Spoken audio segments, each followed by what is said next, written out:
The butcher, the baker, the cheeseburger maker.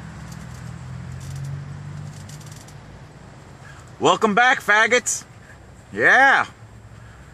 Your vacation's over. Alright, excuse me, I'm cracking a dew here. Hold on just a second. Gotta get my little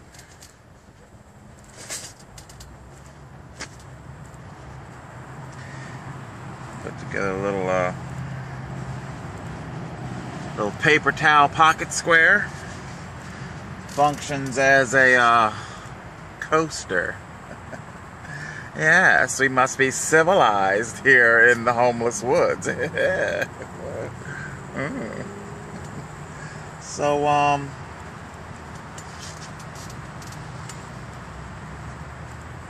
welcome back, faggots. How was your vacation? How was your brief reprieve from discrimination, segregation?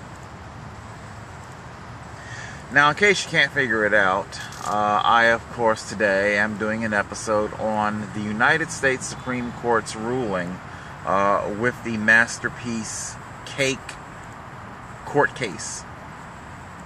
Okay?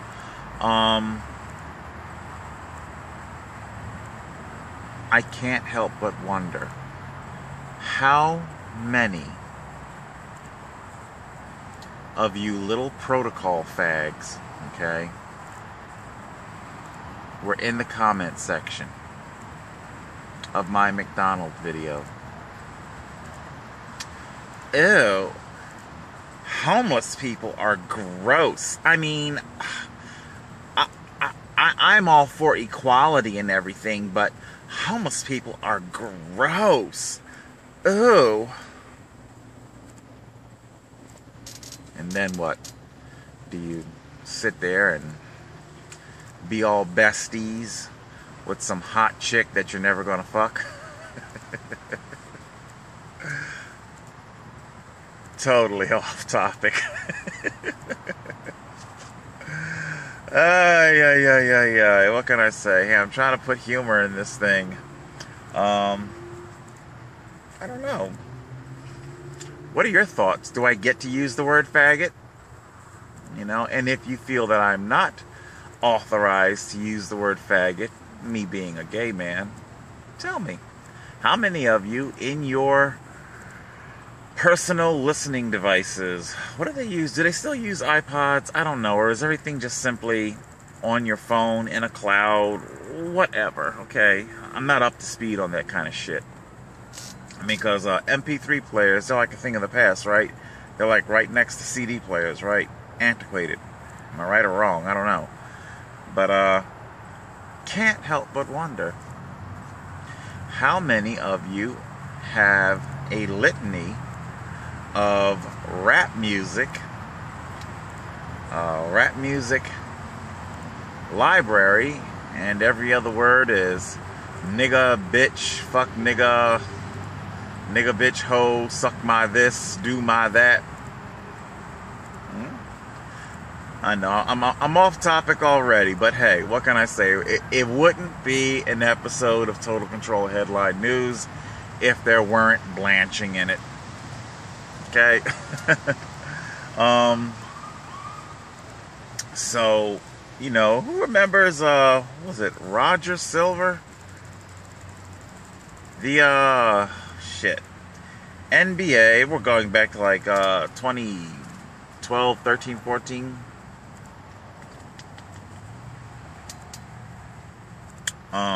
That NBA dude, old dude, owned a fucking, was it, it's like I want to say Miami Heat.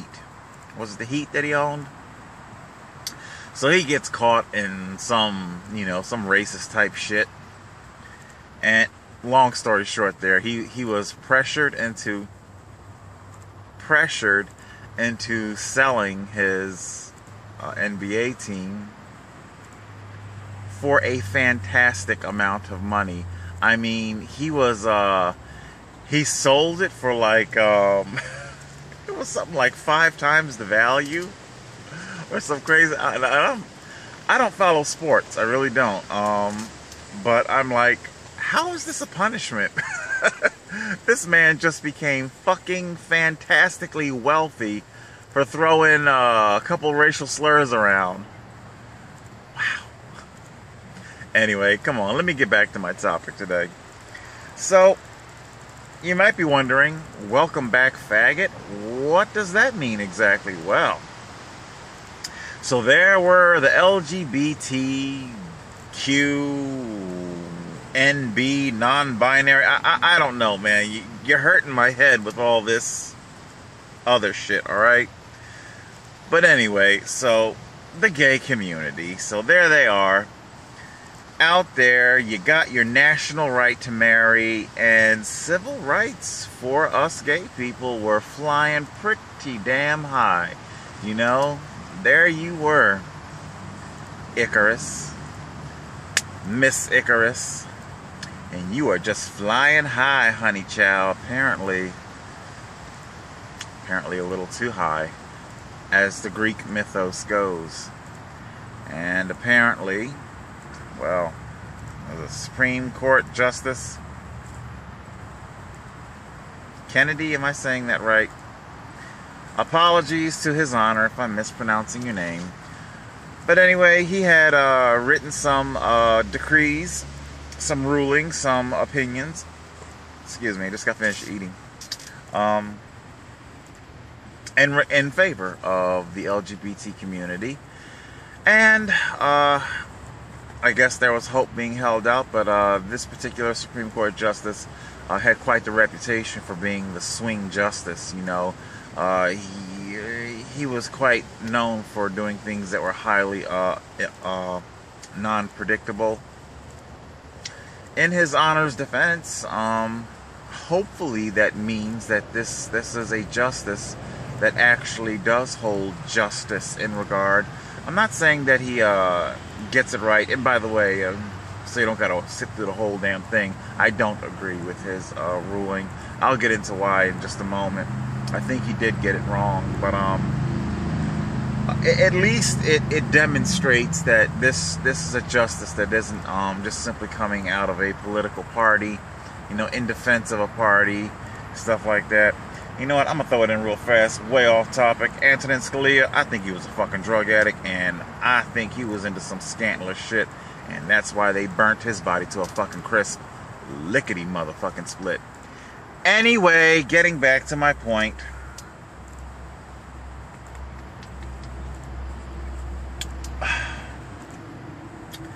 So, we had our LGBT community flying ever so high. Equality was at an all-time high, but apparently they got sent packing, and here you are with us homeless people in the segregated section of society. Welcome back. Welcome back, welcome back, welcome back. Yes, welcome back indeed.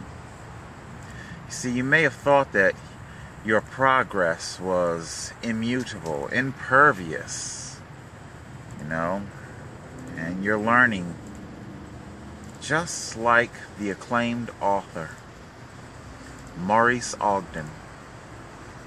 That poem, oh my God, I love it. The Hangman. You know, it's why I speculate as to, were there any anti-homeless gay commenters in the comment section of the McDonald's video saying that I have no place? Private business. Get out. Get a job. Lazy bum. And of course, we see how easy it is for the pendulum to swing back to you. And not just simply gay people, not just simply homeless people. Maurice Ogden, the poem Hangman, it truly is a cautionary tale for all of humanity. You sit idle and you think that what's happening to your neighbor, to your fellow human, whatever demographic that they are, that it doesn't really make a difference, because after all, it can't happen to me. God knows I have no shortage of middle-class white men that are well employed and have their $20, $30, $40 an hour jobs, and it's so easy for them to just simply belt out, get a job, lazy bum. I bet many of the roughnecks down in the oil field, ex-roughnecks should I say, and ex-coal miners, and a lot of ex-well-paid white, predominantly white, middle-class jobs are now left vacant, and can't help but wonder, do you take your own advice? You know, I don't have to wonder. I've seen their documentaries on YouTube. They turn their nose up at the $8 Walmart job. It's not for me. I don't want to get into the whole this whole thing, but my Republican buddy, I'm not going to get too deep into that. I am going to do an episode on them, but I understand how the channel has grown. I know people recognize me, and they might be able to piece together whom I'm speaking of. So I am going to be cautious about things that I share. But I am going to say this, and I don't care if it does hurt your feelings, all right? My Republican buddy, who had a very staunchly Republican father, his situation in life, so we'll call him Republican granddad, okay? His situation in life, he needed to go back to work after his retirement due to a series of events. And he had been, retired for however long, and he gets a job offer. $60,000. Woo! I'd love $60,000. Turned his nose up at it. When he left the work field, I think in the 90s or whatever, he was making over $100,000, and if he's not going to get $100,000, then he's turning his nose up at it, because after all, he personally feels he's worth more. Ooh! Well, excuse me, Miss Thang.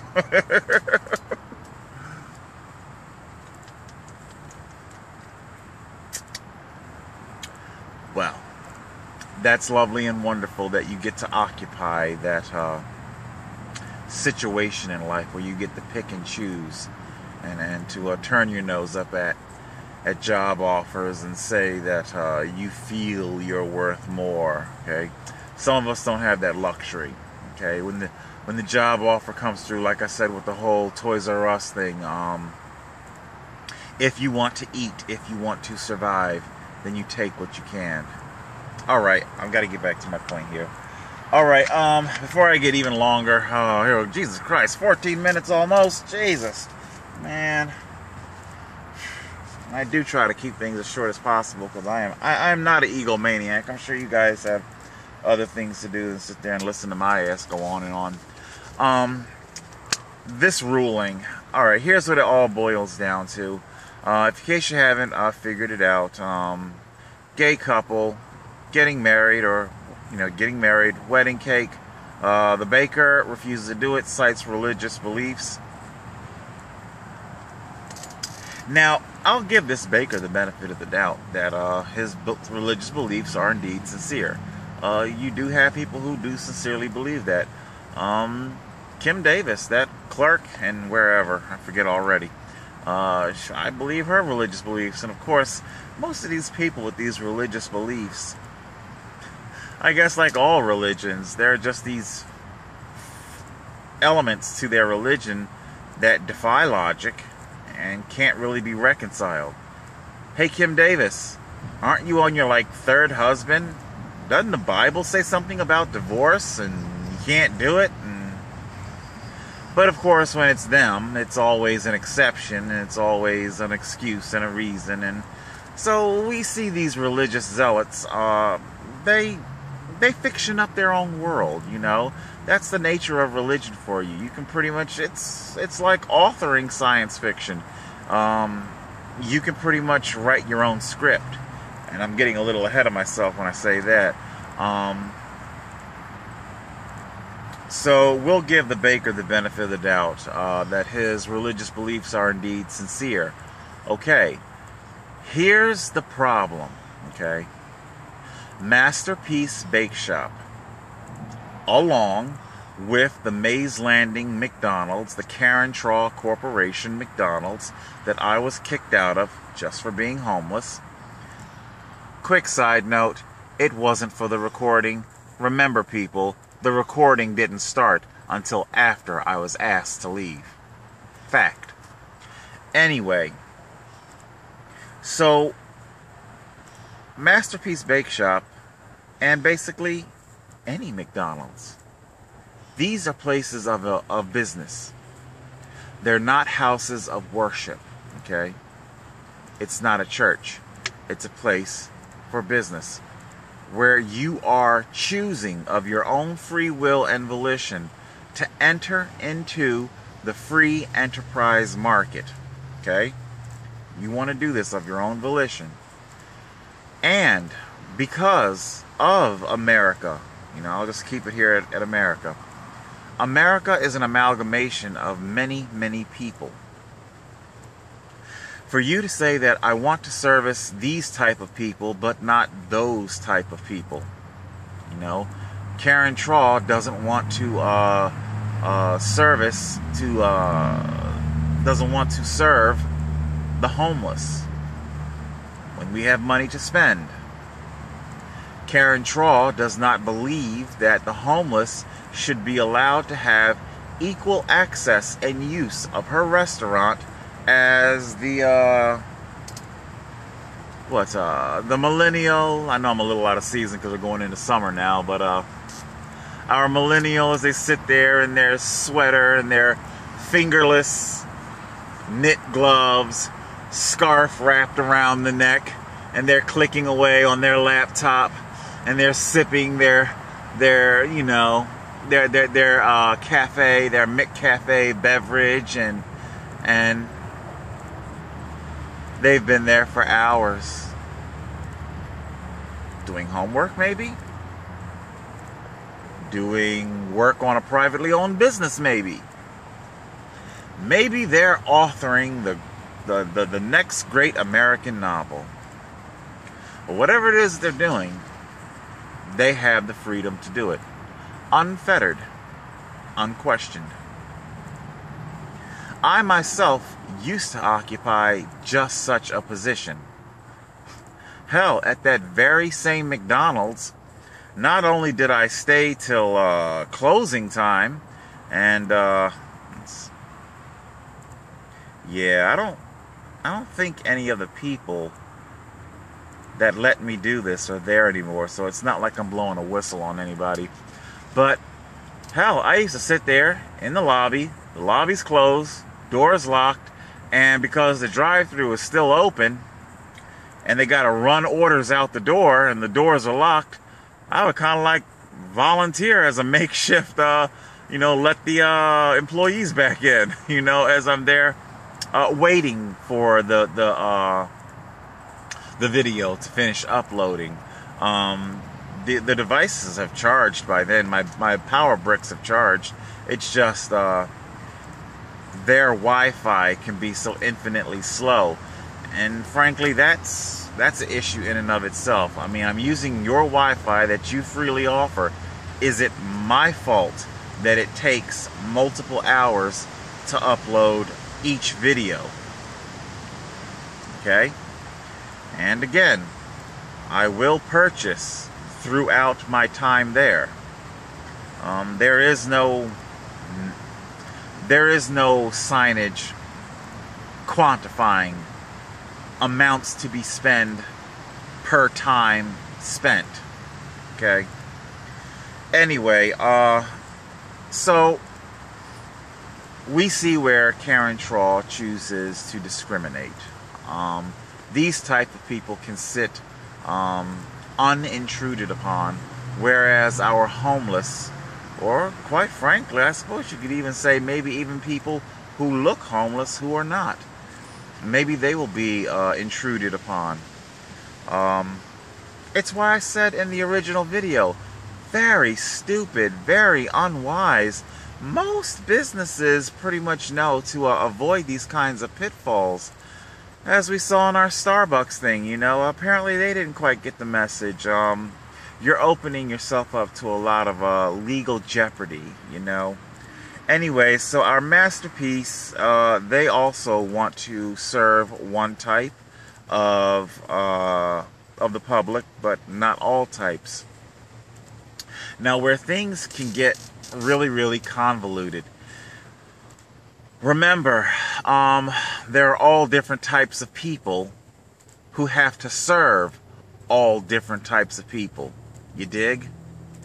What if our baker, what if there's a truck driver who doesn't want to deliver to him? You know, do you see how this can be so convoluted? Your DMV, I don't know about you guys elsewhere, but here in New Jersey, it's privatized. So, the P word, it's a private establishment. These are now no longer government employees, but employees of a private business that facilitate government's business, but still, private employees, private business, okay? Alright, I don't know, I'm giving you this look because I'm wondering if you have been keeping up to speed on a lot of our DMV controversy. There have been Muslim controversies, head coverings, face veils, and hijabs, and all this stuff. Excuse me. Pardon me. Probably one of the more colorful stories coming out of the DMV is the Church of, I'm not making this up, the Flying Spaghetti Monster. And apparently this parishioner wanted to have their DMV photo taken with a pasta strainer on their head. And they got to do it. Because it's their religious belief. But now what happens to the person that has to take the photo? What if they don't want to serve that person because maybe their religion tells them that something about you isn't right? Okay? What if there's a Christian who doesn't want to facilitate a Muslim acquiring a driver's license because of all the van truck attacks? My God, I'm ready to be crucified for you, Jesus. We must keep these filthy Muslims at bay.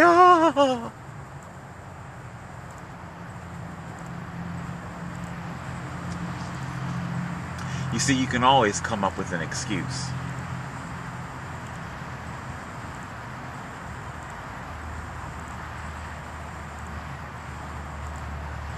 The splintering, it goes on and on.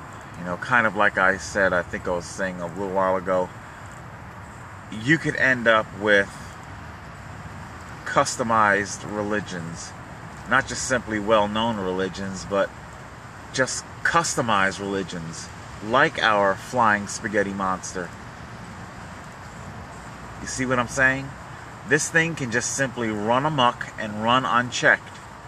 And it can then cause serious damage to the flow of society, because you want to constantly invoke your either religious freedom or, in Karen Traw's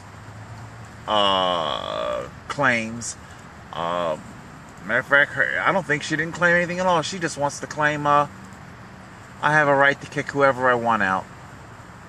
And quite frankly, doesn't that directly conflict with civil rights laws?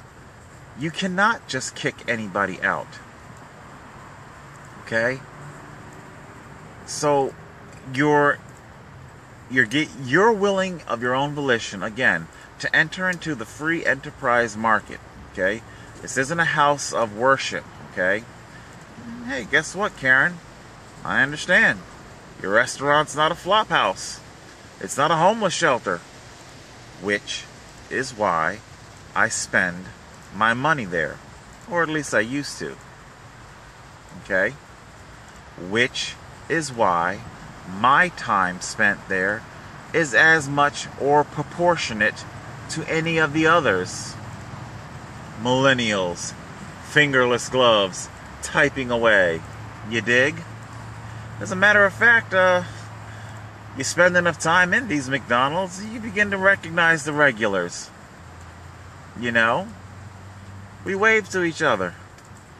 There's a few of them over in, Absecon and a couple other places. Hey, I'm going to the counter to get something. You need anything? You know? So, it wasn't until they were aware that I was homeless, okay? Justice Kenny got it wrong. You can't greenlight a society where everybody can just simply pull religion out of their ass. And obviously, from our DMV studies, findings, stories, it doesn't even have to be a well-established religion.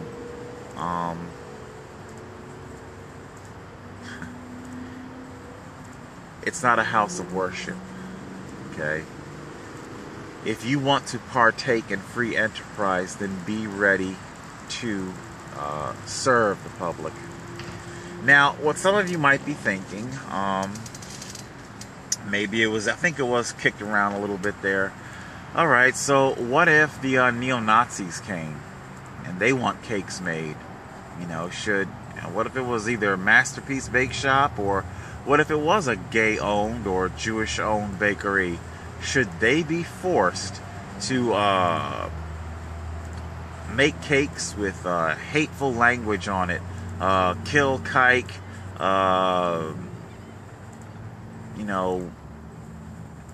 nigger this, nigger that, AIDS, faggot, kill them all, So, what about that? Well, the thing there is that, those hate groups, they do more than just hate. And this is the part that I think Justice Kenny missed. They do more than just simply hate. These are places that are well quantified, well studied. I mean, you only had to pick up the phone and call the FBI. They keep very close, watchful eyes on these people. It's all very documented that these are people who want to kill other people. So you would have a cake being baked with a bunch of, hate stuff on it, say for our, was it Charlotte, North Carolina, or was Charlotte the church? Jesus Christ, there's been so fucking many. The one where Heather Heyer, I do remember her name though, Lord rest her soul. So Heather Heyer's murder clearly shows that these hate groups, they're not done killing, okay? They still plot murder, okay? Nazi, neo-Nazi, alt-right, white nationalists, ISIS, Al-Qaeda, all kinds. These are organizations that are not done with their murderous spree. So it would probably be not only illegal, but dare I even say treasonous, to aid these organizations in their, in their plot to orchestrate murder. So I believe that may have been the escape hatch that Justice Kenny was probably looking for and just simply never realized it. I don't think Justice Kennedy wanted to rule in favor of the bake shop. I just don't think he thought about it long and hard enough. There is a difference. There is indeed a difference. If I had a bake shop, if Mormons came to me, I Won't even get too deep into it. But their biblical text, I do believe Joseph Smith did encounter something in the woods that fateful night.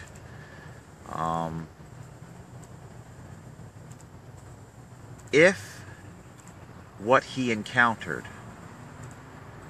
did occupy heaven once upon a time, I don't think the entities that he encountered descended from heaven. I think they fell from heaven along with Lucifer a long time ago. The book of Nephi, Nephilim, many waters, Madeline Owengo. The book of Ethra, Echathroy, Wrinkle in Time.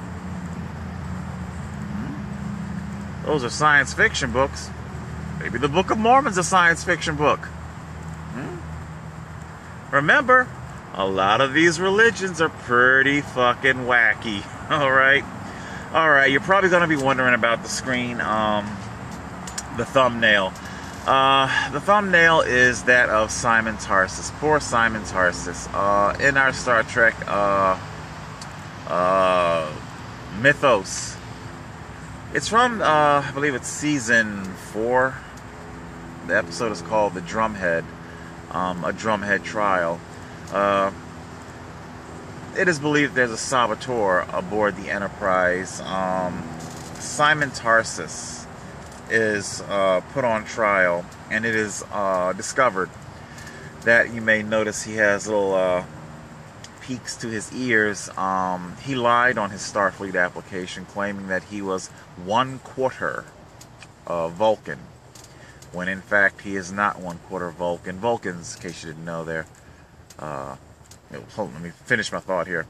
He was not Vulcan, part Vulcan. He was in fact part Romulan. For those of you who don't follow Star Trek, Romulans and Vulcans are distant cousins to each other. You know, they were once the same race, but they blanched off a long time ago. Anyway, so Vulcans peaceful, Romulans not so much. Anyway, so because Romulans are a current enemy of the Federation, that's why Simon Tarsus decided to hide that. And anyway, the speech that Picard gives while he himself is being put on trial, you know, the way he neutralizes Rear Admiral Nora Sati, JAG, Judge Advocate General.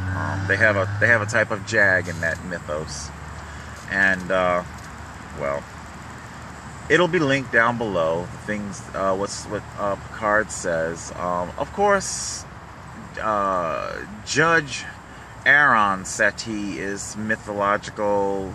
You know, the whole thing is science fiction. It's fantasy. But remember, Roddenberry was trying to teach us certain principles. Science fiction is just the vehicle. It's just the medium in which he's ministering to us. So